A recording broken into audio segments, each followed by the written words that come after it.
హైదరాబాద్ లో మొదలైన కోల్ పంచాయతీ ఇప్పుడు ఢిల్లీకి చేరింది. కేంద్ర బొగ్గు మంత్రిత్వ శాఖ ఎమర్జెన్సీ బోర్డు మీటింగ్ ఢిల్లీలో జరిగింది. కేంద్ర మంత్రి కిషన్ రెడ్డి ఆదేశాలతో సమావేశాన్ని నిర్వహించారు. నైనీ కోల్ బ్లాక్ మైనింగ్ టెండర్ల వివాదంపై చర్చించారు. గతంలో బీఆర్ఎస్, ఇప్పుడు కాంగ్రెస్ సింగరేణిని బంగారు బాతులా వాడుకుంటున్నాయని విమర్శించారు కేంద్ర మంత్రి కిషన్ రెడ్డి. నైనీ బ్లాక్ విషయంలో సిబిఐ విచారణ జరపాలని బీఆర్ఎస్ డిమాండ్ చేస్తోంది. రాష్ట్ర ప్రభుత్వం అవినీతి అక్రమాలకు పాల్పడుతోందని ఆరోపించారు మాజీ మంత్రి హరీష్ రావు. కేంద్ర మంత్రి కిషన్ రెడ్డి జోక్యం చేసుకుని సిబిఐ విచారణ చేయించాలన్నారు. ఇలా నేను ఒకటి అడుగుతా ఉన్నా, చీటికి మాటికి సిట్ అంటున్నావు కదా, చీటికి మాటికి ఎంక్వైరీలు అంటున్నావు కదా, నేను ఇంత ఓపెన్గా ఫ్యాక్ట్స్ బయట పెడుతున్నా. నీకు నిజాయితీ ఉంటే, దమ్ము ఉంటే దీన్ని సిబిఐ విచారణకు ఆదేశించు. అన్ని సాక్ష్యాలతో సహా నేను సిబిఐకి అందించడానికి సిద్ధంగా ఉన్నా. ఇప్పుడు కిషన్ రెడ్డి గారు కోల్ ఇండియా మినిస్టర్. ఇలా కేంద్ర ప్రభుత్వంకు సింగరేణిలో 49% వాటా ఉంది. కిషన్ రెడ్డి గారు ఇవాళ రేవంత్ రెడ్డితో బీజేపీకి అక్రమ సంబంధం లేకపోతే, రేవంత్ రెడ్డి బీజేపీల మధ్య చీకటి ఒప్పందం లేకపోతే వెంటనే దీని మీద సిబిఐ విచారణకు ఆదేశించాలని నేను బీజేపీ పార్టీని, కిషన్ రెడ్డి గారిని నేను డిమాండ్ చేస్తూ ఉన్నా. మీరు కుమ్మక్కు కాకపోతే ఆదేశించండి, మీరు సిబిఐ విచారణకు ఆదేశించండి. నా దగ్గర ఉన్న అన్ని ఆధారాలు తెచ్చి నేను సిబిఐకి ఇవ్వడానికి సిద్ధంగా ఉన్నా. నేను చెప్పిన ప్రతి విషయం మీద కూడా నా దగ్గర ఆధారం ఉంది. మరి సైట్ విజిట్ సర్టిఫికేట్ పేరు మీద జరిగిన అన్ని టెండర్లు రద్దు చేయాలని చెప్పి నేను డిమాండ్ చేస్తూ ఉన్నా. దీని మీద వెంటనే సిబిఐ విచారణ ఆదేశించాలని నేను డిమాండ్ చేస్తూ ఉన్నా. ఈ సైట్ విజిట్ సర్టిఫికేట్ విధానాన్ని సింగరేణిలో శాశ్వతంగా రద్దు చేయాలని చెప్పి నేను డిమాండ్ చేస్తూ ఉన్నా. ఈ డీజిల్ విధానం తెచ్చి కమిషన్లు కొల్లగొట్టే ఈ కొత్త విధానాన్ని రద్దు చేయాలని మేము డిమాండ్ చేస్తూ ఉన్నాం. సింగరేణికి ఒక నిజాయితీ కలిగిన ఒక ఉన్నత అధికారిని సీఎండీగా శాశ్వత ప్రాతిపదికన నియమించాలని చెప్పి కూడా ఈరోజు మేము డిమాండ్ చేస్తూ ఉన్నాం. మరోవైపు నైనీ బ్లాక్ సహా సింగరేణిలో జరుగుతున్న అక్రమాలపై సిట్టింగ్ జడ్జితో విచారణ జరిపించాలన్నారు BRS working president KTR. Central cabinet minister Kishan Reddy గారు నిర్లిప్తంగా ఉన్నారు, మౌనంగా ఉన్నారంటే ఏమనుకోవాలి? మేము ఈయనకు కూడా ఇందులో వాటాలు ముడుతున్నాయనా, ఇద్దరు కలిసి పంచుకుంటున్నారనా ఏమనుకోవాలి? అందుకే మేము డిమాండ్ చేస్తూ ఉన్నాం, సిట్టింగ్ సుప్రీంకోర్టు జడ్జితో కానీ, సిట్టింగ్ హైకోర్టు జడ్జితో కానీ వెంటనే ఒక కమిషన్ వేయండి, విచారణకు ఆదేశించండి అని చెప్పి coal minister, cabinet minister Kishan Reddy గారిని మేము డిమాండ్ చేస్తాం. మీరు కేంద్ర ప్రభుత్వంలో ఉన్నారు కాబట్టి మీరు రాయొచ్చు డైరెక్ట్గా లెటర్, మీరు రాయండి, సుప్రీంకోర్టుకు రాయండి, సీజే. సింగరేణి అక్రమాలపై కేంద్రం విచారణకు సిద్ధమన్నారు కేంద్ర మంత్రి కిషన్ రెడ్డి. ఒక్క నైనీ కోల్ బ్లాకే కాదు, సింగరేణిలో అన్ని అక్రమాల మీద సిబిఐ విచారణ అవసరమన్నారు ఆయన. సింగరేణిని రక్షించుకునేందుకు కేంద్రం సహకరిస్తుందన్నారు కిషన్ రెడ్డి. అవినీతి అక్రమాలతో సింగరేణిని రోడ్డున పడేయొద్దని విజ్ఞప్తి చేశారు. సిబిఐ దర్యాప్తు చేయడానికి రాష్ట్ర ప్రభుత్వం ముందుకు వస్తే, రాష్ట్ర ప్రభుత్వం ప్రతిపాదిస్తే తప్పకుండా ఈ విషయంలో కేంద్రం పరిశీలిస్తుందనే విషయాన్ని సందర్భంగా ముందుస్తుంది. ఒక్క నైనీ కోల్ బ్లాక్ కాదు, యావత్తు సింగరేణిలో జరుగుతున్నటువంటి అక్రమాల మీద చర్చ జరగాల్సిన అవసరం. సింగరేణి భవిష్యత్తును రక్షించుకున్నటువంటి దృక్పథంలో, సింగరేణి కార్మికుల యొక్క భవిష్యత్తును రక్షించే విషయంలో పూర్తి స్థాయిలో దర్యాప్తు జరగాల్సినటువంటి అవసరం ఉందని చెప్పి నేను కేంద్ర మంత్రిగా భావిస్తా ఉన్నాను. సింగరేణిపై విచారణకు సిద్ధమని ఇప్పటికే మంత్రి పొన్నం ప్రకటించారు. మరి ఆ విచారణ ఎలా ఉండబోతోంది? ముఖ్యమంత్రి గారు విదేశాల నుంచి వచ్చిన తర్వాత 2014 నుంచి ఇచ్చినటువంటి అన్ని గనులతో సహా 2026 జనవరికి ఇచ్చినటువంటి అన్నిటి మీద కూడా ఎంక్వైరీ చేయడానికి మాకేం అభ్యంతరం లేదు. తప్పకుండా హరీష్ రావు గారు ఒక లేఖ రాయండి, డిప్యూటీ లీడర్ లేఖ రాయండి. డెఫినెట్లీ ఈ ప్రభుత్వం పారదర్శకత్వంగా మొత్తం సమాచారాన్ని తెలంగాణ ప్రజల ముందు ఉంచేటువంటి ఒక ప్రయత్నం చేస్తుంది. పూర్తి సమాచారం అందించడానికి మా ప్రతినిధి ప్రభాకర్ లైవ్ లో సిద్ధంగా ఉన్నారు. ప్రభాకర్, ఇంతకు ముందు వరకు కూడా బీఆర్ఎస్, బీజేపీకి, రేవంత్ రెడ్డికి మధ్య చీకటి ఒప్పందం ఉంది, అందుకే ఈ అక్రమాల మీద ఎలాంటి విచారణ చేపట్టట్లేదు అని ఆరోపించారు. దీనికి తెరదించుతూ ఈ రోజు కిషన్ రెడ్డి ఒక క్లారిటీ ఇచ్చినట్లయింది. మరొక వైపు ఇప్పుడే మంత్రి పొన్నం ప్రభాకర్ మాట్లాడింది కూడా చూసాం, విచారణకు మేము సిద్ధం అని చెప్పి. నెక్స్ట్ ఏం జరగబోతోంది? థర్మల్ హీట్ అయితే లాస్ట్ 1 వీక్ నుంచి తెలంగాణ రాష్ట్రంలో కంటిన్యూ అవుతుంది. ఇప్పుడు అన్ని పార్టీలు కూడా దీంట్లో ఇన్వాల్వ్ అయ్యాయి. అటు బీజేపీ, బీఆర్ఎస్, అట్లాగే ఇప్పుడు కాంగ్రెస్ కూడా క్లారిటీ వచ్చింది. దానికన్నా ముందు కిషన్ రెడ్డి చాలా విషయాలు చర్చించారు. ఇంతకుముందు చాలా విషయాలు చెప్పారు ప్రెస్ మీట్లో. కేంద్రం సంబంధించిన బ్లాక్ని సింగరేణి క్యాలరీస్కి నైనీ కోల్ బ్లాక్ని అప్పచెప్పాము. దాని తర్వాత కేంద్రానికి ఎట్లాంటి ఇన్వాల్వ్మెంట్ ఉండదు అనే ఒక క్లారిటీ ఇచ్చారు. కేంద్రానికి సంబంధించి కేవలం 49% వాటా ఉంటుంది. 51% అంటే మేజర్ షేర్ హోల్డర్గా సింగరేణి ఉంటుంది. సో ఆ బోర్డ్ ఆఫ్ డైరెక్టర్స్ కూడా 7 మంది సింగరేణికి సంబంధించిన వారు, రాష్ట్రానికి సంబంధించిన వారు ఉంటే 3 మాత్రమే కేంద్రానికి సంబంధించిన వారు ఉంటారు. సో దీంట్లో నన్ను బ్లేమ్ చేస్తున్నారు, కేంద్రాన్ని బ్లేమ్ చేస్తున్నారు. రాష్ట్ర ప్రభుత్వం కనుక సిబిఐ విచారణ జరిపించాలి దీనిపైన అనుకుంటే డెఫినెట్గా Singareni not only on Naini coal block, మొత్తం సింగరేణి ఇష్యూస్ పైన, సింగరేణి అక్రమాల మీద సిబిఐ విచారణ జరిపించడానికి సిద్ధంగా ఉన్నాం. రాష్ట్ర ప్రభుత్వం దీనికి సంబంధించి లేఖను రాయాలంటూ కూడా కిషన్ రెడ్డి సూచించారు. కాకపోతే రాష్ట్ర ప్రభుత్వం ఇక్కడ బ్యాన్ ఉంది సిబిఐ మీద. గతంలో కాళేశ్వరం కమిషన్ వేసినప్పుడు అసెంబ్లీలో సీఎం రేవంత్ రెడ్డి చెప్పారు సిబిఐ విచారణ కాళేశ్వరాన్ని ఇస్తున్నామని. దాని వరకు మాత్రమే కన్ఫైన్ అయినప్పుడు సిబిఐకి సంబంధించిన యాక్సెస్ జీవో. కాకపోతే ఇప్పుడు మళ్ళీ ఇవ్వాలంటే మళ్ళీ ఒకసారి జీవో ఇవ్వాల్సి ఉంటుందా అనే దాన్ని కూడా చూడాల్సి ఉంటుంది. సిబిఐని రాష్ట్రంలోకి పర్మిట్ చేస్తే ఇంకొక కీలకమైన అంశాన్ని కూడా ఇక్కడ చెప్పారు. ఏదైతే బీఆర్ఎస్ కానీ లేకపోతే మిగతా ఆరోపణలు కానీ వస్తున్నాయో self certification, field visit, site visit certification ఏదైతే ఉందో దానికి సంబంధించి ఒక క్లారిటీ ఇచ్చారు. గతంలో కూడా సెల్ఫ్ సర్టిఫికేషన్ ఉంది, ఫీల్డ్ విజిట్ సర్టిఫికేషన్ ఉంది. కాకపోతే అది సెల్ఫ్ సర్టిఫికేషన్ ఇచ్చుకుంటే సరిపోతుంది.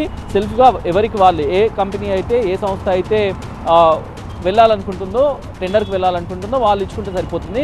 కాకపోతే ఇక్కడ కొన్ని అదనపు ప్రయోజనాల కోసం రాష్ట్ర ప్రభుత్వమే సింగరేణిపై ఒత్తిడి చేసి ఫీల్డ్ విజిట్ సర్టిఫికేట్ సింగరేణి ఇచ్చేలా ఒత్తిడి చేశారు. సో ఎవరికైతే ఫీల్డ్ విజిట్ సర్టిఫికేట్ వస్తుందో వాళ్ళే టెండర్లో పార్టిసిపేట్ చేసేలాగా ఒత్తిడి చేశారు అనేది కిషన్ రెడ్డి ఒక క్లారిటీ ఇచ్చారు. సో ఇప్పటికీ దీనిపైన మేము సిబిఐ విచారణ చేయడానికైనా, లేకపోతే రాష్ట్ర ప్రభుత్వం కూడా చెప్తుంది, మంత్రి పొన్నం ప్రభాకర్ కూడా చెప్పారు. సో రాష్ట్ర ప్రభుత్వం డెఫినెట్గా సీఎం యూఎస్ నుంచి రాగానే డెఫినెట్గా దీనిపైన పూర్తి స్థాయిలో విచారణ చేస్తుంది అనేది చెప్తున్నారు. Right, thank you Prabhakar. Coming to second news, మరో మేతగాడు ఏసీబీకి చిక్కాడు. లక్షల్లో తీసుకునే జీతం చాలక అవినీతి సొమ్ముకు అలవాటు పడ్డాడు. హన్మకొండ జిల్లా డిప్యూటీ కలెక్టర్ వెంకటరెడ్డి ఇంట్లో సోదాలు నిర్వహిస్తున్నారు ఏసీబీ అధికారులు. వెంకటరెడ్డి అక్రమాలు చూసి అవాక్కవుతున్నారు. 8 ప్రాంతాల్లో కొనసాగుతున్న ఈ సోదాల్లో ఇప్పటిదాకా 8 కోట్లకు పైగా అక్రమాస్తులు గుర్తించారు. హైదరాబాద్, రంగారెడ్డి, వరంగల్లోని నివాసాలతో పాటుగా బంధువుల ఇళ్లలో సైతం ఈ సోదాలు కొనసాగుతున్నాయి. 2025 డిసెంబర్ 5న వెంకటరెడ్డి ఏసీబీకి చిక్కాడు. ఒక ప్రైవేట్ స్కూల్ పర్మిషన్ రెన్యువల్ చేసేందుకు ₹1,00,000 డిమాండ్ చేయగా డీఓ ఆఫీస్ సిబ్బంది ద్వారా 60,000 తీసుకుంటుండగా ఏసీబీ ఆఫీసర్స్ రెడ్ హ్యాండెడ్ గా పట్టుకున్నారు. అంతేకాదు 2008లో ఆదాయానికి మించిన ఆస్తుల కేసు వెంకటరెడ్డిపై నమోదైంది. 2016లోనూ నేషనల్ హైవే ప్రాజెక్టులో రైతులకు ఇవ్వాల్సినటువంటి పరిహారంలో అక్రమాలకు పాల్పడ్డారు. దీంతో వెంకటరెడ్డి లెక్కలన్నీ తేల్చేందుకు రంగంలోకి దిగిన ఏసీబీ అధికారులు ముమ్మరంగా సోదాలు నిర్వహిస్తున్నారు.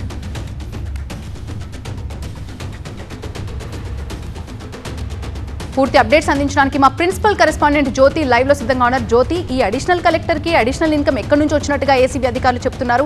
ఏసీబీ అధికారుల సోదాల్లో ఇప్పటి వరకు ఎన్ని కోట్ల ఆస్తులు బయటపడ్డాయి, ఏం చెప్తున్నారు ఏసీబీ అధికారులు?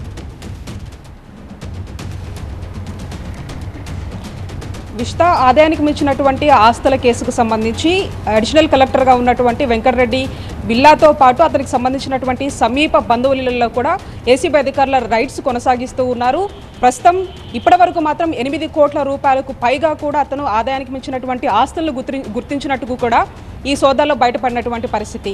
మొత్తంగా ఈరోజు ఉదయం నుంచి కూడా 3 జిల్లాల్లో హైదరాబాద్, రంగారెడ్డితో పాటు ఒకవైపు వరంగల్లో కూడా ఈ యొక్క సోదాలు నిర్వహించడం జరిగింది. కీలకమైనటువంటి డాక్యుమెంట్స్ని సైతం కూడా ఒకవైపు అధికారులు గుర్తించారు. ప్రధానంగా 2008లో మాత్రం అతనికి సంబంధించి ఆదాయానికి మించినటువంటి ఆస్తులకు సంబంధించి ఒక ఎఫ్ఐఆర్ కూడా రిజిస్టర్ అయింది. అయితే గత సంవత్సరం డిసెంబర్లో ఏదైతే ఒక స్కూల్కి సంబంధించి లైసెన్స్ రెన్యువల్ విషయంలో కూడా ₹1,00,000 వరకు కూడా లంచం ఇవ్వాలంటూ డిమాండ్ చేసినటువంటి క్రమంలో 60,000 తీసుకుంటున్నటువంటి సమయంలోనే ఏసీబీ అధికారులు రెడ్ హ్యాండెడ్గా పట్టుకున్నారు.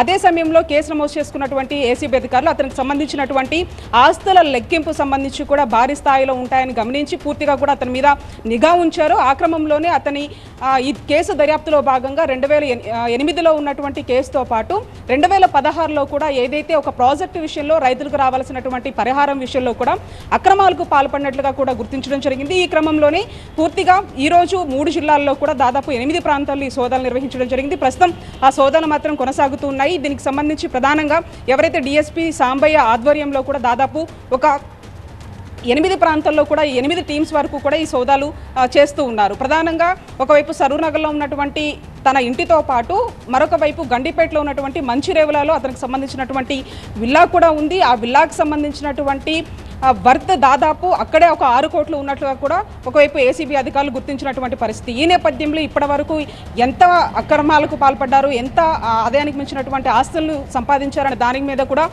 ఏసీబీ అధికారులు అతనికి సంబంధించినటువంటి డాక్యుమెంట్స్ అన్నింటినీ కూడా ముందుంచి ప్రశ్నిస్తున్నట్టుగా తెలుస్తుంది. ఇంకా ఈ 8 కోట్లే కాకుండా ఇంకా ఎక్కడైనా ప్లాట్స్ కానీ లేకపోతే ఎక్కడైనా విల్లాలు కావచ్చు, అంతేకాకుండా గతంలో ఆల్రెడీ ఏసీబీ కేసు ఉంది కాబట్టి ఆ ఏసీబీ కేసుకు సంబంధించి ఏ విధంగా కేసు నమోదు చేస్తారనే దానికి సంబంధించి ఆ వివరాలను కూడా ప్రస్తుతం వెంకటరెడ్డిని అడిగి తెలుసుకుంటున్నారు, అతను విచారిస్తున్నటువంటి పరిస్థితి. ప్రస్తుతానికి మాత్రం ఇంకా ఏసీబీ అధికారుల సోదాలు ఒకవైపు తనకు సంబంధించినటువంటి ఇంటితో పాటు సమీప బంధువులు ఎవరైతే ఉంటారో వాళ్ళ ఇళ్లలో కూడా ఈ సోదాలు జరుగుతూ ఉన్నాయి. వరుసగా కూడా ఏసీబీ అధికారులు ఎవరైతే ఆదాయానికి మించినటువంటి ఆస్తులు ఎక్కువగా ఉన్నాయో వాళ్ళ మీద పూర్తి స్థాయిలో నిఘా ఉంచుతున్నారు. రెడ్ హ్యాండెడ్గా పట్టుకోవడంతో పాటు ప్రస్తుతం ఈ కంటిన్యూ సోదాలు మాత్రం కొనసాగుతూ ఉన్నాయి. ప్రస్తుతానికి మాత్రం ఏసీబీ అధికారులు ఇప్పటివరకు 8 కోట్ల రూపాయలకు పైగా కూడా వెంకటరెడ్డి ఆస్తులు గుర్తించినట్టుగా అయితే తెలుస్తోంది. Right, thank you Jyothi, thanks for the updates. అధ్యక్ష, సభకు రాని ఎమ్మెల్యేలకి జీతాలు ఎందుకు ఇవ్వాలి? వారిని ప్రజాప్రతినిధులుగా ఎందుకు కొనసాగించాలి? విధులకి రాని ఉద్యోగుల జీతాలు ఆపుతున్నాం, మరి ఈ రూల్ ఎమ్మెల్యేల విషయంలో ఎందుకు అమలు చేయకూడదు? ఇవి AP assembly speaker Ayyanna Patrudu సంధించిన ప్రశ్నలు. ఉత్తరప్రదేశ్లో నిర్వహించిన అసెంబ్లీ స్పీకర్ల సదస్సులో పాల్గొన్న అయ్యన్న పాత్రుడు ప్రజల పట్ల శాసన వ్యవస్థ జవాబుదారీతనం అనే అంశంపై మాట్లాడారు.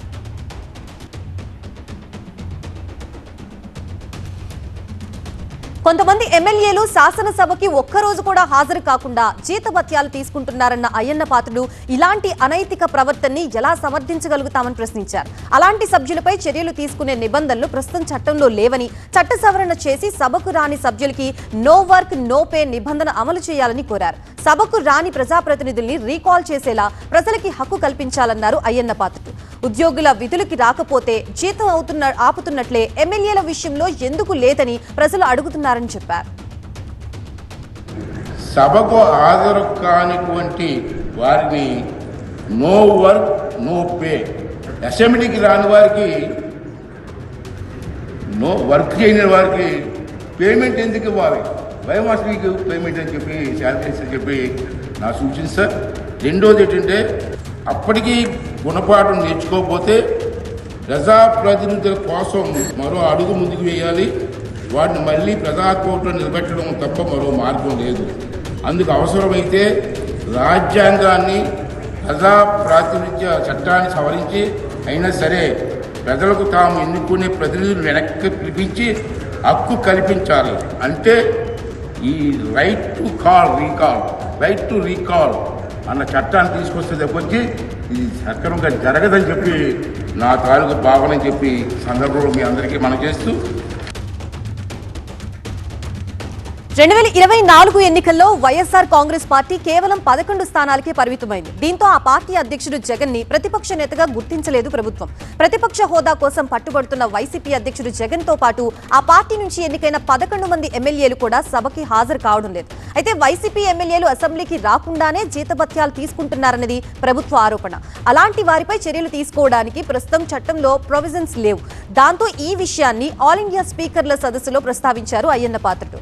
మరోవైపు వైసీపీ ఎమ్మెల్యేల వ్యవహారంపై అసెంబ్లీ ఎథిక్స్ కమిటీ ఇప్పటికే పరిశీలన చేపట్టింది. వచ్చే నెలలో అసెంబ్లీ బడ్జెట్ సమావేశాలు ప్రారంభం కానున్న నేపథ్యంలో తాజా పరిణామాలు ఆసక్తికరంగా మారాయి.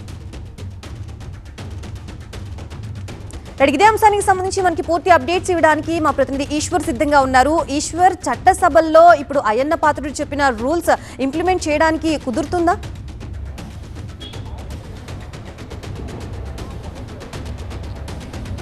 కుదురుతుందా లేదా అన్నది చర్చించాల్సిన అంశం కాబట్టి ఆ చర్చించాలి అన్నదే ప్రధాన అజెండాగా ఈరోజు ఆయన లక్నోలో జరిగిన ఒక జాతీయ ఆల్ ఇండియా ఈ ప్రిసైడింగ్ ఆఫీసర్స్ కాన్ఫరెన్స్లో చెప్పడం జరిగింది. ఈ సమావేశంలో సాధారణంగా అసెంబ్లీలు కావచ్చు లేకపోతే చట్టసభల్లో సభ్యుల ప్రవర్తన, చట్టసభలు జరుగుతున్న తీరు, ప్రజాస్వామ్య వ్యవస్థలు బలపడాలంటే తీసుకోవాల్సిన చర్యల మీద చర్చలు జరుగుతున్న నేపథ్యంలో రాష్ట్రానికి సంబంధించిన ఒక రాజకీయ అంశాన్ని ఖచ్చితంగా జాతీయ స్థాయిలో చర్చించాలన్న ఉద్దేశంతోనే అయ్యన్న పాత్రుడు ఈ దిశగా చర్చించినట్టుగా మనం అర్థం చేసుకోవచ్చు. ఎందుకంటే రాష్ట్రంలో వైసీపీకి సంబంధించిన ఎమ్మెల్యేలు గత కొంతకాలంగా వాళ్ళ రాజకీయ వ్యూహంలో భాగంగా అసెంబ్లీని బహిష్కరించారు. అయితే కొంతమంది ఎమ్మెల్యేలు వాళ్ళ అసెంబ్లీకి రాకుండా జీతాలు తీసుకుంటున్న వైనం పైన ఆంధ్రప్రదేశ్లో కొంత రాజకీయ చర్చ జరుగుతోంది. దానికి సంబంధించిన అసెంబ్లీ ఎథిక్స్ కమిటీ కూడా ఈ మధ్యకాలంలో వాళ్ళకి నోటీసులు ఇవ్వాలని నిర్ణయించింది. అసెంబ్లీకి ఖచ్చితంగా రావాలని ఒకవైపు డిమాండ్ చేస్తూ వస్తోంది. ఎందుకంటే రిపీటెడ్గా అసెంబ్లీ స్పీకర్ అయ్యన్న పాత్రుడు రిపీటెడ్గా ఆయన చెప్తోంది ఏంటంటే ప్రజలు ఎన్నుకుంది వాళ్ళ సమస్యల్ని అసెంబ్లీలో ప్రస్తావించడానికి, వాళ్ళ సమస్యల్ని పరిష్కరించడానికి, చట్టసభల్లో చట్టాలు చేసే సమయంలో మీ ప్రమేయం ఉండేందుకు గౌరవంగా ఒక ప్రజాప్రతినిధులుగా మిమ్మల్ని ఎంపిక చేసి పంపించినప్పుడు మీరు ఇక్కడికి రాకుండా జీతాలు ఎలా తీసుకుంటారని, ఇది నైతికంగా సరైందేనా అని నైతికంగాను రాజకీయంగాను ప్రశ్నించే ప్రయత్నాన్ని గత కొంతకాలంగా స్పీకర్ అయ్యన్న పాత్రుడు చేస్తున్నారు. అదే విషయాన్ని ఈరోజు జాతీయ వేదికగా లక్నోలో జరిగిన ఈ సమావేశంలో ఆయన దాన్ని మరొకసారి వైసీపీ అని ప్రస్తావించకుండా దేశంలో ఇట్లాంటి ప్రాక్టీసెస్ జరుగుతున్నాయి, ఇవి బెస్ట్ ప్రాక్టీసెస్ కాదు, దీనికి ఏదో ఒక సొల్యూషన్ చూపాల్సిన అవసరం ఉంది, దీనికి తాను అనుసరిస్తోంది నో వర్క్ నో పే అన్న నేను ఆలోచిస్తోంది నో వర్క్ నో పే అన్నట్టుగా అయినా ఒక నిర్ణయాన్ని తీసుకోవాలి, లేదంటే మళ్ళీ ఎన్నుకున్న ప్రజల చేత రీకాల్ చేయించే ప్రయత్నాన్ని చేయాలి. రెండింట్లో ఒక ఆప్షన్ని తీసుకోకపోతే ఇది రిపీట్ అవ్వడం సరైన పద్ధతి కాదు, ఇది రిపీట్ అవ్వడం మంచి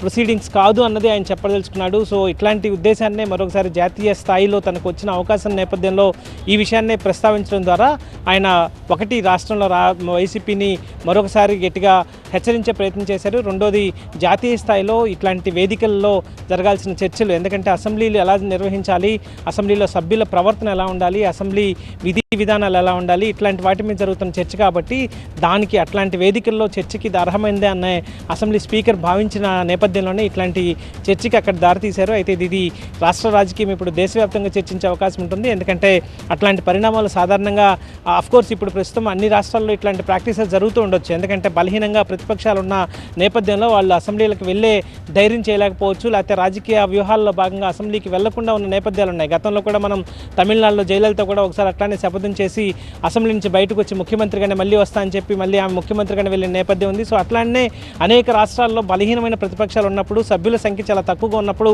ఇలాంటి ప్రాక్టీసెస్ చేస్తూ ఉన్నారు. సో వీటిని తిరిగి పునరావృతం కాకుండా చూడాల్సిన నేపథ్యం ఉంది కాబట్టి ఆయన 2 సూచనలు చేశారు. ఒకటి నో వర్క్ నో పే, రెండోది రీకాల్ చేసే విధానం. సో ఈ రెండింటి మీద ఖచ్చితంగా దేశ స్థాయిలో విస్తృతమైన చర్చ జరిగే అవకాశం ఉంది. ఎర్రకోట పేలుళ్ల ఘటన మరొక ముందే పాక్ ప్రేరేపిత ఉగ్రవాదులు మరో కుట్రను భగ్నం చేశారు పోలీసులు. గణతంత్ర దినోత్సవ వేళ దేశవ్యాప్తంగా భారీ దాడులకు ఉగ్రవాదులు కుట్ర చేసినట్లుగా గుర్తించారు. ఢిల్లీతో సహా పలు నగరాల్లో ఉగ్రవాదులు మారణ హోమం సృష్టించేందుకు రెక్కీ చేసినట్లుగా నిఘా వర్గాలు గుర్తించాయి. ఢిల్లీలో దాడులకు పాల్పడే అవకాశం ఉన్న ఉగ్రవాదుల ఫోటోలను పోలీసులు విడుదల చేశారు. 2626 పేరుతో ఉగ్రవాదులు దాడులకు కుట్ర చేసినట్లుగా గుర్తించారు. దీంతో ఢిల్లీతో పాటు జమ్మూ కాశ్మీర్లో హై అలర్ట్ ప్రకటించారు. ఢిల్లీ పోలీసులు విడుదల చేసిన ఫోటోల్లో మహ్మద్ రెహాన్ ఫోటో కూడా ఉంది. భారత్లో ఆల్ ఖైదా చీఫ్ గా ఉన్నాడు మహ్మద్ రెహాన్. షాహిద్ ఫైజల్ అనే ఉగ్రవాది ఫోటో కూడా ఉంది దీంట్లో. బెంగళూరు రామేశ్వరం కేఫ్ తో పాటు పలు పేలుళ్లతో షాహిద్ ఫైజల్ కి సంబంధం ఉంది. 2626 ప్లాన్ లో భాగంగా ఒకే రోజు పలు ప్రాంతాల్లో విధ్వంసం సృష్టించాలన్నది ఉగ్రవాదుల కుట్ర అని నిఘా వర్గాలు తేల్చాయి. ముఖ్యంగా అయోధ్య కూడా ఉగ్రవాదుల హిట్ లిస్ట్ లో ఉన్నట్లుగా గుర్తించారు పోలీసులు.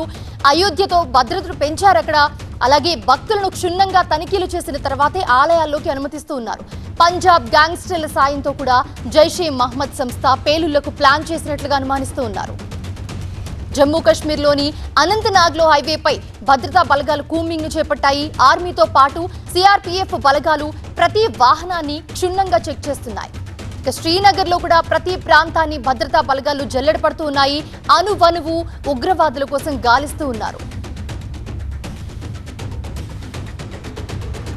ఇదే అంశానికి సంబంధించి మరిన్ని అప్డేట్స్ అందించడానికి మా కరెస్పాండెంట్ గోపి అందుబాటులో ఉన్నారు. గోపి, అసలు 2626 ఏంటి, వీళ్ళు ఎక్కడెక్కడ ప్లాన్ చేశారు, ఇంటెలిజెన్స్ వీళ్ళ గుట్టు ఎలా రట్టు చేశారు?